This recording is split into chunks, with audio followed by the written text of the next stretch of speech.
Copa del Rey secured, La Liga within reach, Champions League just 2 opponents away. Are we about to witness a miracle? But things were not as ideal at the start of the 2024-25 season. Barcelona looked like a relic of a fallen empire, which was battered, doubted and dismissed. No one expected this from the youth of La Masia, orchestrated by Hansi Flick and ignited by fearless talent.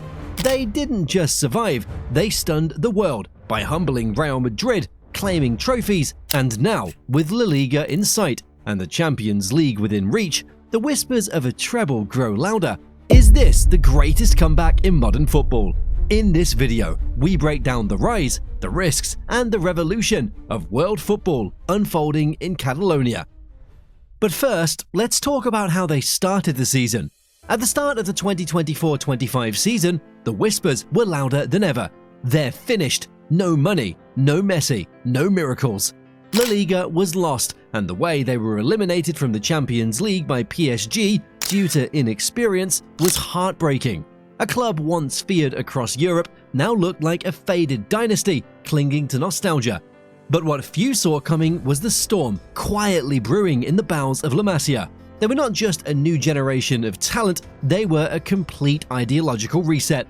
The season began with humility. It looked like they'd accepted their limitations and leaned into them. The sacking of Xavi was a thunderbolt to every club fan, because, according to general perception, Xavi knew Barca DNA and there could be no better replacement.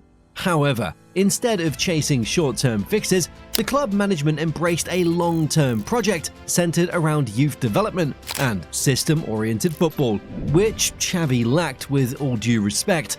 Here entered the German boss, Hans-Dieter Flick, with a surgeon's precision. He didn't come to rebuild what was lost, but to reshape what was left. Flick's first game as a manager was a disaster, and Barca lost the Joan Gamper Trophy to AS Monaco by 3 goals, their first defeat of indigenous trophy in the last 12 years. However, Flick's influence was immediate. He introduced structure compactness, a high defensive line with a precise offside trap, total entertaining football rooted in adaptability rather than dogma. The stage was set, and Flick gave the platform to La Masia kids with belief. Lamine Yamal, Pau Cubarsí, Fermin Lopez, Marc Casado, Marc Bernal, Hector Fort, Alejandro Balde. These weren't just academy hopefuls anymore, they became pillars. It's true that Lamine already became a superstar after the generational Euro campaign. Fermin Lopez also won an Olympic gold medal with Spain. But in Spain, they didn't have financial problems with registering new players. Most importantly, they lacked transfer market superstars in the team. Lewandowski was going through the worst part of his career. Rafinha himself admitted that he was thinking of leaving for the Saudi League. And we all know the fiasco of salary management Frenkie de Jong had with club executives. Next up, let's talk about how La Masia silenced the doubters. The story doesn't end here. Barca started the season with critical first-team players like Araujo, Xavi, Frenkie de Jong, Christensen, and Pedri, all injured. Ter Stegen also picked up a season-ending knee injury in September. At one point, Flick had to start with 7 to 8 players from the academy, and in that utter darkness came the dazzling light of La Masia. They didn't play like teenagers, they played like veterans who'd been denied their shot and now had something to prove.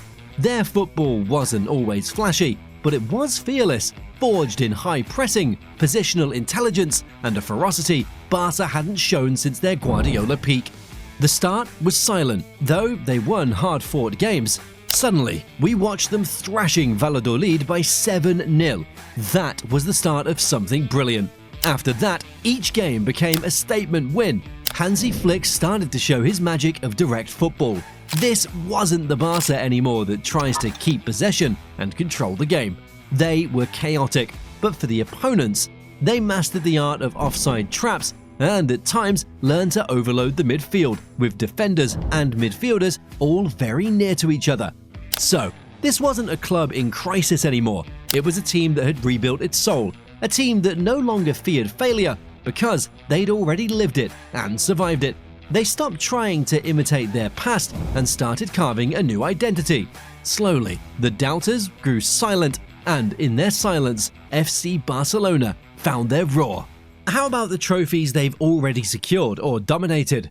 With silverware now gleaming in their cabinet again, Blaugrana's narrative has shifted from one of redemption to resurgence. The 2024-25 Copa del Rey campaign, it wasn't easy, but it was pure entertainment from them. A masterclass in composure, resilience, and tactical execution. Every round tested them differently, but they smothered every opponent with a clinical show.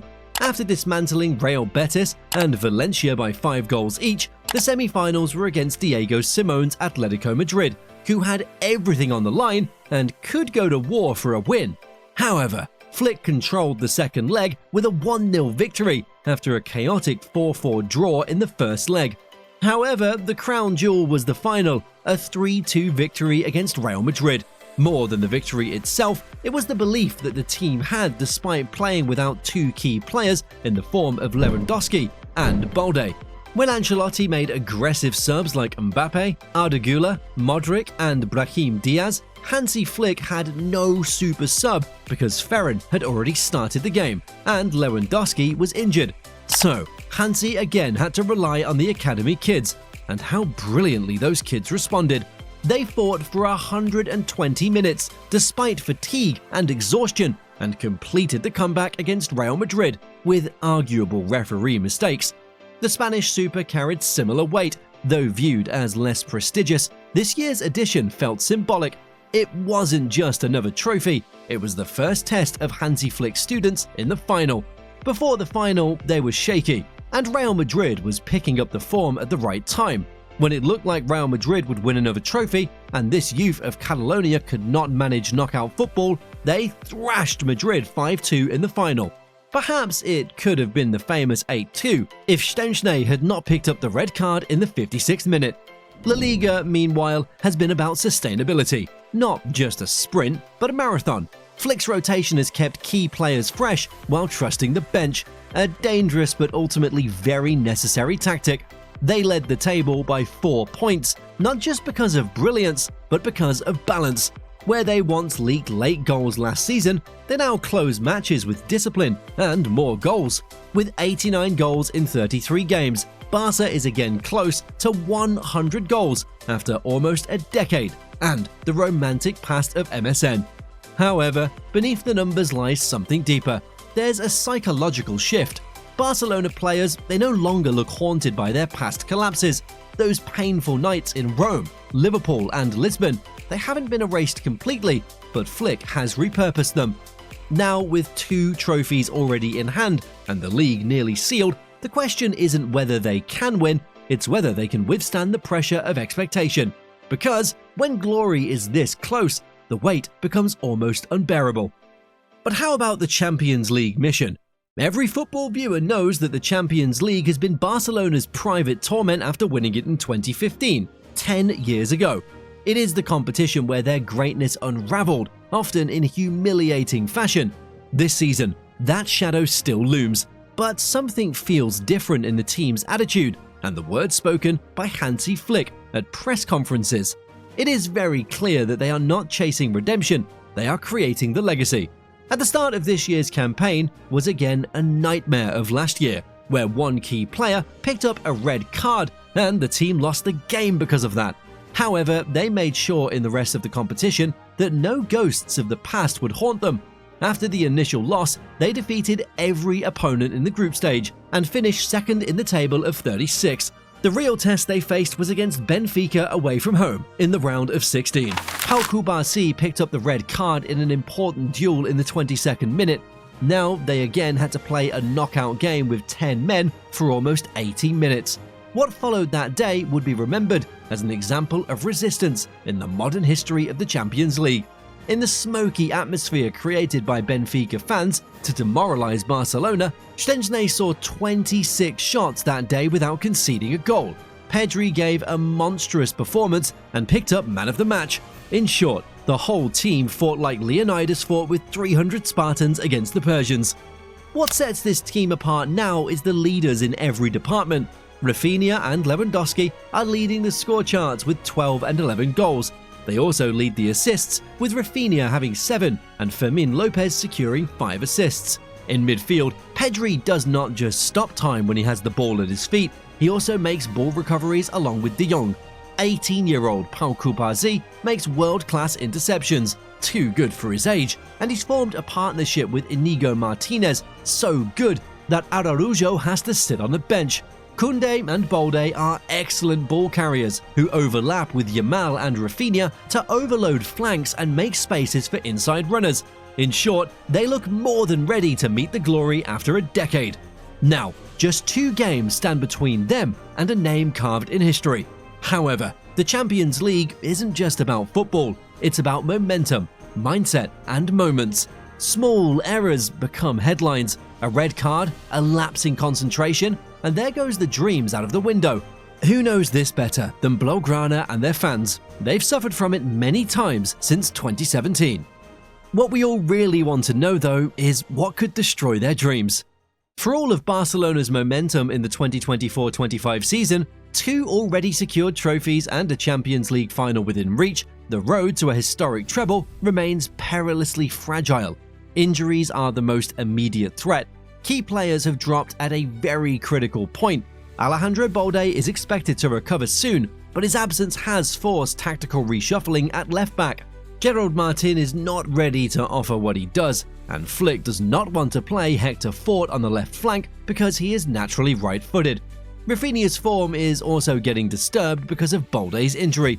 Robert Lewandowski, the only traditional number 9 with consistent finishing, is sidelined at least till the 11th of May.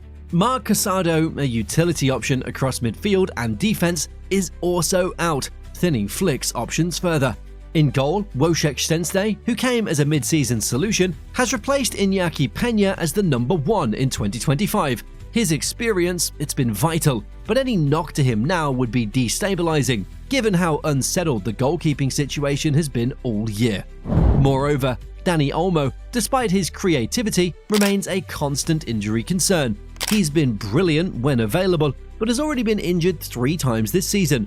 Same goes for Xavi, a lion-hearted player who gives stability when the team is under fire, but he's also too reckless in attempting duels and tackles.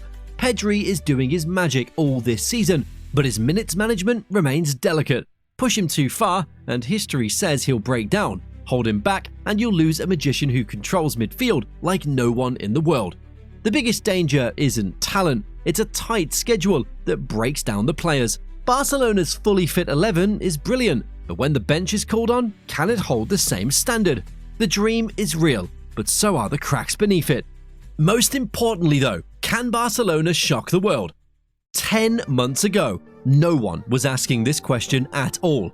In a world where football is dominated by wealth, branding, and billion-euro squads, Barcelona's story this season, it feels like something out of a forgotten script, a reminder of what this game can still be. They couldn't spend their way back. They didn't load up on Galacticos and limped into this season with a fractured squad. They started the season with an aging striker and kids who barely had professional minutes. Then, all of the first-team captains were injured.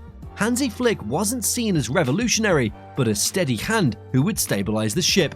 However, they didn't cry about it. They adapted. 2 trophies later, and 2 Champions League games away from the treble, they haven't silenced the doubters. They've turned them into their fans. This isn't some polished redemption arc. It's been messy. Tough wins, narrow margins, injuries, fatigue, a squad so young that you need to check their birth years twice, but they kept going. Hans-Dieter Flick has turned limitations into weapons. He didn't just play the kids, he built around them, not because he had no choice, but because they earned it. This isn't the same club that's been suffering badly since COVID-19 and Messi's departure.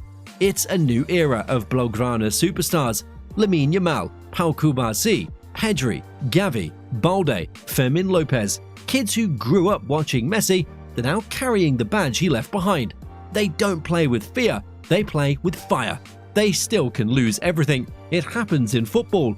But if they go all the way, if they win the treble, it won't be because they were the best on paper, it will be because they believed longer, fought harder, and held on when everything told them to fold. This isn't just about lifting a trophy, it's about proving that football, even in this world of finances, can still belong to the brave. Can Barcelona shock the world? Well, they're just inches away from the glory. But maybe more powerful is this: they've already reminded the world why we fell in love with this beautiful sport in the first place.